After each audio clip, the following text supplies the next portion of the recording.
Hello, people. How are you doing? I hope you're doing fine. I'm doing fine too, guys. It's been a while. But today I have to do a video because I have a few questions that people have asked, and I feel like I want to answer them. So, first of all, is to thank you guys for subscribing to my channel, for always liking my videos. If you're new here, welcome to Charities Bubble USA.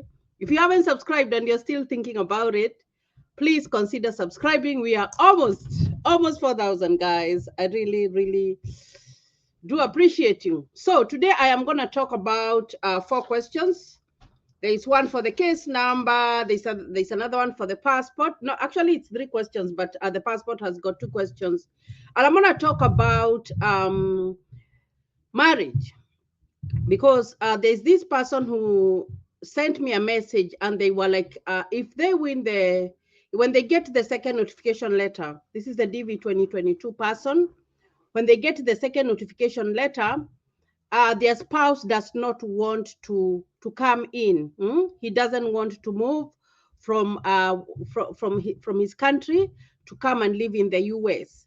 So what I'm gonna do, because that's kind of a tricky question, but what I normally say and what I normally know is that nobody is gonna force you to come to live in the US if you do not want to. Nobody is gonna force you. But what do they say about marriage? Because it's good to understand these things. It is good to read so that you know what do they want, or what do they talk about a marriage. So what I'm gonna do here, I am going to share a screen so that you guys can see what they require.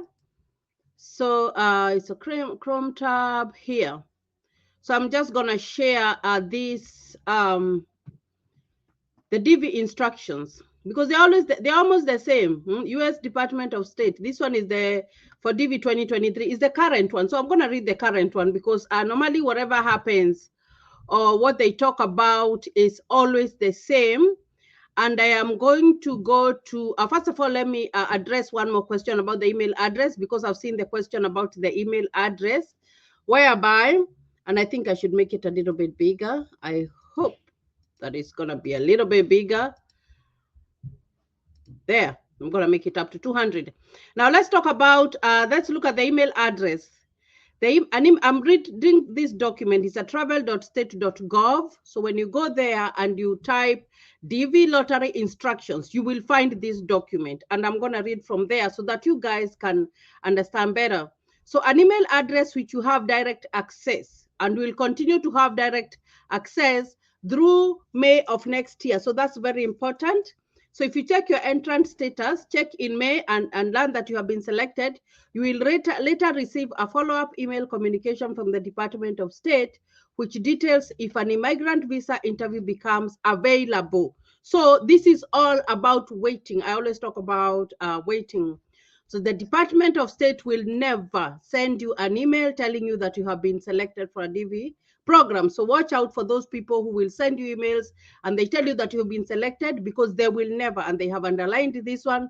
So you should be able to know that. So that's very important. Now, that's number 11, instruction number 11. Let me go to instruction number 13 so that I can answer that question for that person whose whose spouse does not want to move. They do not want to move. Now, number 13 says current marital status. Unmarried. If you have never been married to anybody, you must have filled out unmarried. But if you are married, it doesn't matter whether it is a traditional marriage. It doesn't matter whether you got married in the whatever in an attorney's office. It doesn't matter whether you got married in a DC's office or in a church. Married and my spouse is not a US citizen or a US permanent resident, because there is that slout. So most people, if your spouse has never come here to the US or they have won a green card, then that is where you failed. Then if you're married and your spouse is a US citizen or a US legal permanent resident, you will tick there, of which most people do not apply to that, but there are some people who still do. If you're divorced, you will say that you're divorced, but the divorce has to be like you have all the documentation. If you're widowed, if your spouse died, you will enter the slot of widowed. And if you are legally separated, when you're legally separated, normally what happens is that your case in the court is in the court, and maybe they are pending to see how they are going to distribute your property, or maybe your debts, because when you're separated, then your debts have to be separated. Now, enter the name and date of birth, gender, Siri, time of birth and country of birth of your spouse, and a photograph of your spouse meeting the same technical specification as your photo. So very, very important. Now, let us see what they say here, because this is where this is what is going to answer the question. Failure to list your eligible spouse or listing someone else who is not your spouse will make you ineligible as the DV principal applicant, and your spouse and children ineligible as DV derivative applicants. You must list your spouse even if you currently are separated from him or her, unless you are legally separated. Legal separation is an arrangement when a couple remain married but live apart following a court order. If you and your spouse are legally separated, your spouse will not be able to immigrate with you through the DV program. You will not be penalized if you choose to enter the name of a spouse who you are legally separated. If you are not legally separated by a court order, you must include your spouse, even if you plan to be divorced, before you apply for the diversity visa, or your spouse does not intend to immigrate. So this is to answer that question, because I'm not going to go back to it. What they say is that if you are not legally separated by a court order, you must include your spouse, even if you plan to be divorced before you apply for the diversity visa, or your spouse does not intend to immigrate. So please, even if they don't intend to, then they have to be there, and you will tell them why. If your spouse is a U.S. citizen or a U.S. lawful permanent resident, do not list him or her in your entry. A spouse who is already a U.S. citizen or a legal permanent resident will not require to be issued a visa.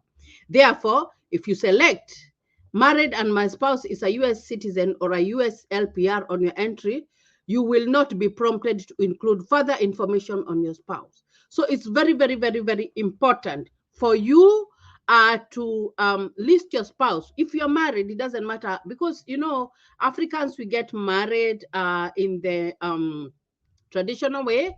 Like I told you guys, I was married the traditional way. After we won a DV lottery is when we went to get certificate. So I hope that I am able to answer your question, because by reading the information that they have given, it's better because it's from the source. I normally tell you guys it's important to go to the source. Now, there's another person who asked me a question about what does it mean by current. I know the last what do we call it, visa bulletin that I talked about, it said that all the cases were current. What does that mean? It means that the number that you have, the case number that you have, you can get a second notification letter anytime. But so it doesn't matter the number that it is. When it says that it's current, my last visa bulletin for, I believe it's the one that will apply in June, I believe so. So you find that everything will be current. What does that mean? That means that everybody who has got a case number, that they can receive a second notification letter anytime. But there's always a but, because you find that the DV lottery is applied by so many people, and the number that is selected, the 55,000, actually it's going to be 5,480 people who will get the visas. You find that that number exceeds. So you stay in waiting, you stay when you are patient, but you find that after September 30th, if you haven't received your second notification letter, DV 2022 is gone. They will start with the other DV. So it's very, very, very important for you to know that. So what I can tell you is that it doesn't matter your case number, guys, from June. It doesn't matter. What you need to do is just to be patient, wait, and for your second notification letter, and pray. That's all that I can say, because you find that the people who apply, and why it's like that is because if they had a limit of these are the people who are going to apply, they don't know if they are going to reach that number, and they want to be able to exhaust all those visas. So you find that that's why the number is always more. People apply more, but not everybody is going to. And this is not to discourage you guys. It's not to discourage you, because you find that what I can, even if I wanted to put it in a ratio, it will be a ratio of 1 to 3 people. One person will get, 2 people are 1 to 2. 2 people are not going to get. So you find that all you can do with your case number is just to be patient, because they will only notify you with your email. That's the only thing you can do. So it's very, very important for you to do that. Now, the other question was about the passport. Now, can I use an old passport? You must use a passport that is currently being used in your country. If it was, if they changed it to a new one, it has to be that new one. That's very, very important for you to know. Now, what do they say about the passport? Because they have instructions about the passport. Let me add my document here again to the stream so that we see what they say about the passport. Because what I like to do, guys, is to oh my gosh, is to read. Because when I read, I know that you will understand what I'm saying. You will read. If I read, you will understand. So let's see what they say about the passport, because here they have talked about a passport. Let me see. Okay.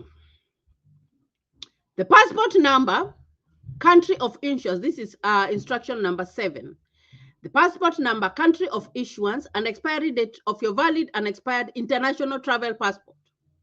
This requirement does not apply to dependents. And remember, for the DV 2020, the one that is going to be applied in next year, no, this year in October, you don't require a passport. But this one I am reading for DV 2022. So to answer that question that the person asked, what if my passport is expiring? What if I have the old passport? Can I be able to travel with that one? So that's why I'm answering this question. So the passport number, country of issuance, and expiration date of your valid and expired international passport. This requirement does not apply to dependents. You must enter a valid international travel passport information unless you meet the requirement of an exemption. An exemption may apply if you are stateless. Stateless, I said, if you're stateless, is that you were born in an aeroplane and you weren't born in any country. That's, that's what can I say? That's a unique case. Or you are in a national of a communist-controlled country or unable to obtain a passport from the government of the communist-controlled country, or the beneficiary of an individual has a waiver approved by the Secretary of Homeland Security and the Secretary of State, which if you live in another country, most of the time you're not going to get this. So claiming an exemption for which you are ineligible, because there is that slot that tells you to if you can tick if you are ineligible, or failing to enter a valid passport information will make you ineligible for a DV. For more information, whether or not you meet an exemption, see question 12 in the frequently asked questions. Now let's see. If you go back and click on the frequently asked questions about DV lottery, you will be able to see that. So guys, those are their instructions. Please follow them. Please follow them. And if your case number is saying it's current, because I know when you go to that whatever, you're able to check how your case is, if your documents have been processed. You just need to be patient, because this process takes a lot of patience. It takes a lot of faith. But that's all that I can tell you. I have read from the website so that you understand. So I hope that I was able to answer those 3 questions.